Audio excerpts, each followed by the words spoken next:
ಇನ್ನು ಮಹಿಳೆಯ ಕಿಡ್ನಾಪ್ ಕೇಸ್ನಲ್ಲಿ ಮತ್ತೆ 4 ಬಂಧನ ಆಗಿದೆ. ಪ್ರಕರಣಕ್ಕೆ ಸಂಬಂಧಪಟ್ಟ ಹಾಗೆ A1 HD ರೇವಣ್ಣ ಅವರ ಬಂಧನ ಆಗಿದೆ, A2 ಸತೀಶ್ ಬಾಬು ಬಂಧನ ಆಗಿದೆ. ಇದೇ ಪ್ರಕರಣಕ್ಕೆ ಸಂಬಂಧಪಟ್ಟ ಹಾಗೆ ಮತ್ತೆ 4ರನ್ನ ಅರೆಸ್ಟ್ ಮಾಡಲಾಗಿದೆ. ಆ 4ರನ್ನ ಗೌಪ್ಯ ಸ್ಥಳದಲ್ಲಿಟ್ಟು SIT ಟೀಮ್ ವಿಚಾರಣೆಯನ್ನ ಮಾಡ್ತಾ ಇದೆ. ಪ್ರತ್ಯೇಕವಾಗಿ ವಿಚಾರಣೆಗೆ ಒಳಪಡಿಸಿದ್ದಾರೆ ಅಧಿಕಾರಿಗಳು. ಇವತ್ತು ಸಂಜೆ 4 ಗಂಟೆಗೆ ನ್ಯಾಯಾಧೀಶರ ಮುಂದೆ ಹಾಜರುಪಡಿಸುವುದಕ್ಕೆ ಸಿದ್ಧತೆಯನ್ನ ಮಾಡಿಕೊಂಡಿದ್ದಾರೆ. ಕಸ್ಟಡಿಗೆ ಪಡೆಯೋಕೆ ಮನವಿಯನ್ನ ಮಾಡಲಿದೆ SIT ಟೀಮ್. ಹೆಚ್ಚಿನ ವಿಚಾರಣೆಗೆ ನೀಡುವಂತೆ SIT ಟೀಮ್ ಮನವಿಯನ್ನ ಸಲ್ಲಿಸಲಿದೆ.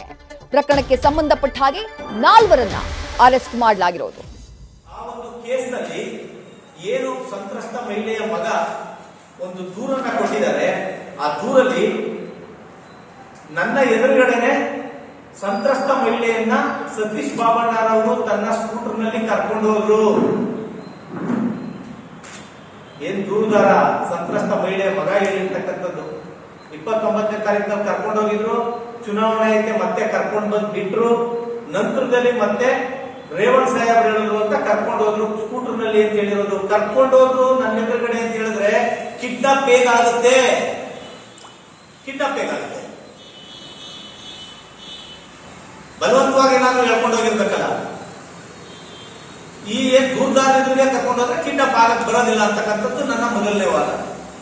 ಎರಡನೇದು, ಏನು 29ನೇ ತಾರೀಕಿನಲ್ಲಿ ಕರ್ಕೊಂಡು ಹೋದ್ರು ಅಂತ ಹೇಳಿ ಈ 2/5/24ರಲ್ಲಿ ನಾನು ಬಾಬಣ್ಣ ಅವ್ರನ್ನ ಕೇಳ್ಕೊಂಡೆ, ನನ್ಗೆ ಈ ರೀತಿ ಬಂತು, ಅವ್ರನ್ನ ವಾಪಸ್ ಕರ್ಕ ಬಂದ್ಕೊಡಿ ಅಂತ ಹೇಳಿದೆ ಅಂತ ಹೇಳ್ತಾರಲ್ಲ. ಬಾಬಣ್ಣ ಅವ್ರಿಗೆ ಕರೆ ಮಾಡಿದ್ರ, ನೇರವಾಗಿ ಹೋದ್ರ ಅಂತ ಏನಾದ್ರು ದೂರಲ್ಲಿ ಬರ್ತಿದಾರ? ಇಲ್ಲ. ಯಾವುದೇ ಒಂದು ಕೇಸನ್ನ ಸೂಕ್ಷ್ಮಾತಿ ಸೂಕ್ಷ್ಮ ವಿಚಾರಗಳನ್ನ ಸಮಾಜದ ಮುಖ್ಯವಾಹಿನಿಗೆ ತಂದ್ರೆ ಮತ್ತಷ್ಟು ಡೀಟೇಲ್ಸ್ ನಮ್ಮ ಪ್ರತಿನಿಧಿ ರವಿ ಪಾಂಡವಪುರ ನೀಡ್ತಾ ಹೋಗ್ತಾರೆ. ರವಿ, 4ರನ್ನ HD ರೇವಣ್ಣ ಹಾಗೆ ಸತೀಶ್ ಬಾಬು ಹೊರತುಪಡಿಸಿದಂತೆ ಕಿಡ್ನಾಪ್ ಕೇಸ್ಗೆ ಸಂಬಂಧಪಟ್ಟ ಹಾಗೆ ಅರೆಸ್ಟ್ ಮಾಡಲಾಗಿರೋದು.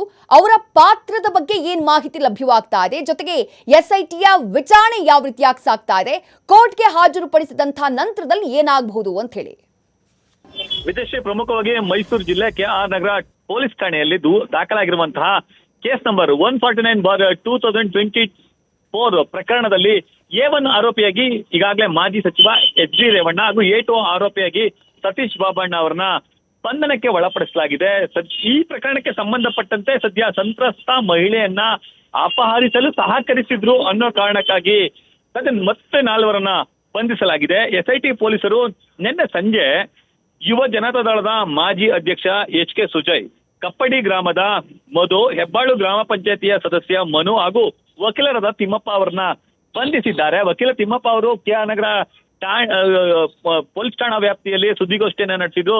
ಸುದ್ದಿಗೋಷ್ಠಿಯನ್ನ ನಡೆಸಿದ ಬಳಿಕ ಅವರನ್ನ ನೇರವಾಗಿ SIT ಅಧಿಕಾರಿಗಳು ಬಂಧಿಸುವಂತಹ ಕೆಲಸಕ್ಕೆ ಮುಂದಾಗಿದ್ದಾರೆ. ಇನ್ನು ಈ ಪ್ರಕರಣದಲ್ಲಿ ಪ್ರಮುಖವಾಗಿ ಈ 4ರ ಪಾತ್ರದ ಬಗ್ಗೆ ಹೇಳ್ಬೇಕು ಅಂತಂದ್ರೆ, ಅಪಹರಣಕ್ಕೆ ಒಳಗಾದಂತಹ ಸಂತ್ರಸ್ತ ಮಹಿಳೆಯನ್ನ ಸತೀಶ್ ಬಾಬಣ್ಣ ಅವರು ಕರೆದುಕೊಂಡು ಹೋಗುವಂತಹ ಸಂದರ್ಭದಲ್ಲಿ KR ನಗರ ಬಸ್ ನಿಲ್ದಾಣದ ಸಮೀಪದಲ್ಲಿ ಟವರ್ ಲೊಕೇಶನ್ ಆಧಾರದ ಮೇಲೆ 4ರನ್ನ ಬಂಧಿಸಿರೋದು. ಅಂದ್ರೆ ಈ 4ರು ಕೂಡ ಅಪಹರಣ ಮಾಡ್ಲಿಕ್ಕೆ ಸಹಾಯಕಾರ ಮಾಡಿದ್ರು ಅನ್ನೋ ಕಾರಣವನ್ನ ಈಗ SIT ಅಧಿಕಾರಿಗಳು ನಿಲ್ಲಿಸಿದ್ದಾರೆ. ಇನ್ನು ಈ ಒಂದು 4ರು ಕೂಡ ಈ ಒಂದು ಸಂತ್ರಸ್ತ ಮಹಿಳೆಯನ್ನ ಅಪಹರಿಸಲಿಕ್ಕೆ ಸಹಕರಿಸಿದ್ರು ಅನ್ನೋ ಒಂದು ಆರೋಪ ಆದ್ರೆ, ಈ 4ರನ್ನು ಕೂಡ ಸದ್ಯ ಈಗ ಗೌಪ್ಯ ಸ್ಥಳದಲ್ಲಿ ಇರಿಸಿ ತೀವ್ರ ವಿಚಾರಣೆಯನ್ನ ಮಾಡಲಾಗ್ತಿದೆ. ಪ್ರಕರಣಕ್ಕೆ ಸಂಬಂಧಪಟ್ಟಂತೆ ನಿಮ್ಮ ಬಳಿ ಇರುವಂತಹ ದಾಖಲಾತಿಗಳನ್ನ ನೀಡಿ ಅಂತ ಹೇಳಿ ಅಧಿಕಾರಿಗಳು ಅವರ ವಿಚಾರಣೆಯನ್ನ ಮುಂದುವರೆಸಿದ್ದಾರೆ. ಇನ್ನು ಸಂಜೆ 4 ಗಂಟೆ ಸುಮಾರಿಗೆ SIT ಅಧಿಕಾರಿಗಳು ನ್ಯಾಯಾಧೀಶರ ಎದುರು ಈ 4ರನ್ನು ಕೂಡ ಹಾಜರುಪಡಿಸ್ತಾರೆ.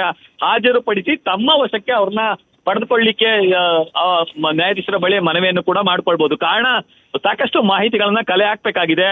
ಆ 4 ಆರೋಪಿಗಳು ಅಂದ್ರೆ ಈಗ ಸಿಕ್ಕಿರುವಂತಹ ಆರೋಪಿಗಳ ಬಳಿ ಒಂದಷ್ಟು ಟೆಕ್ನಿಕಲ್ ಎವಿಡೆನ್ಸ್ ಸೇರಿದಂತೆ ಅವರು ಅಪಹರಣ ಮಾಡ್ಲಿಕ್ಕೆ ಒಂದಷ್ಟು ಧನ ಸಹಾಯವನ್ನು ಕೂಡ ಮಾಡಿದ್ರು ಅನ್ನೋ ಮಾತುಗಳು ಕೂಡ ಕೇಳಿ ಬರ್ತೀವಿ. ಈ ಕಾರಣಕ್ಕಾಗಿ ಅವರನ್ನ ತೀವ್ರ ವಿಚಾರಣೆಗಳು ಒಳಪಡಿಸಿರುವಂತಹ SIT ಅಧಿಕಾರಿಗಳು ಸದ್ಯ ನ್ಯಾಯಾಧೀಶ ಎದುರು ತಮ್ಮ ವಶಕ್ಕೆ ಪಡೆದುಕೊಳ್ಳುವಂತಹ ಎಲ್ಲ ಲಕ್ಷಣಗಳು ಇದೆ. ವಿದೇಶಿ ಥ್ಯಾಂಕ್ ಯು ರವಿ ಪಾಂಡವಪುರ ತಮ್ಮೆಲ್ಲ ಡೀಟೇಲ್ಸ್ಗೆ.